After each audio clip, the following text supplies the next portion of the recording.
ಇವತ್ತಿನ ದಿವಸ ಕಾಂಗ್ರೆಸ್ಸು ದಾವಣಗೆರೆ ದಕ್ಷಿಣ ಕಾಂಗ್ರೆಸ್ ಅವನು ಇವತ್ತು ಗೆದ್ದು ಒಳ್ಳೆಯ ಒಂದು ಲೀಡಿಂಗ್ನಲ್ಲಿ ಬಂದಿದೆ.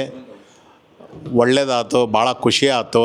ಬಟ್ಟು ಆ ಕಡೆ ಜನಕ್ಕೆ ಏನೇನು ಸ್ವಲ್ಪ ಕಷ್ಟ ಸುಖ ಇದೆ ಎಲ್ಲ ನಮ್ಮ ಸಮರ್ಥವರು ಮಾಡ್ತಾರಂತ ಹೇಳಿ ನಾನು ಕಾಂಗ್ರೆಸ್ ಒಂದು 52 ವರ್ಷದಿಂದ ಇದ್ದೀನಿ.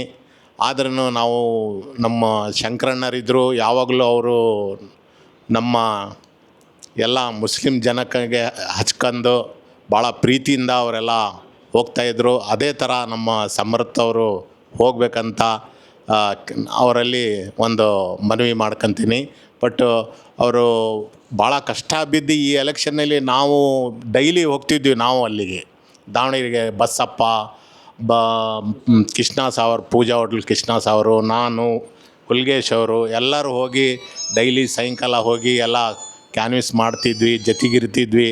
ಯಾರ್ಯಾರು ಮತ್ತು ಸಿದ್ದರಾಮಯ್ಯ ಅವ್ರು ಬಂದರೆ, ಆಮೇಲೆ ಉಪಮುಖ್ಯಮಂತ್ರಿ ಇವರು DK ಶಿವಕುಮಾರ್ ಅವರು ಬಂದರೆ, ಆಮೇಲೆ ಹರೀಶ್ ಬಂದರೆ, ರಿಜ್ವಾನ್ ಅವ್ರಿಗೆಲ್ಲ ಕಂಡು ಎಲ್ಲ ನಾವು ಮಾತಾಡ್ಕೊಂತ ಚಲೋದಾಗಲಿ ಅಂಥೇಳಿ ನಮಗೆ ಎಲ್ಲರೂ ಏನು ನಮ್ಮ ಗೊತ್ತಿದ್ದರಿಗೆ ಎಲ್ಲರಿಗೂ ನಾವು ಹೇಳ್ಕೊಂತ ಎಲ್ಲ ನಾವು ತಿರುಗಿ ಮಾಡಿ ಎಲ್ಲ ಬರ್ತಿದ್ವಿ.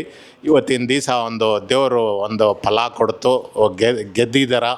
ಒಳ್ಳೇದಾಗಲಿ ಅಂತ ಹೇಳಿ ಭಾವಿಸಿ ಮುಂದೆ ಇದೇ ಥರ ಚಲೋದು ಮಾಡ್ಕೊಂಡು ಹೋಗಲಿ ಅಂತ ಹೇಳಿ ಕೇಳ್ಕೊಂಡು ನಾನು 1-2 ಮಾತು ಮುಗಿಸ್ತೀನಿ. ಜೈ ಕಾಂಗ್ರೆಸ್. ನಕ್ಷತ್ರ ಟಿವಿ ಲೋಕಲ್ ನ್ಯೂಸ್.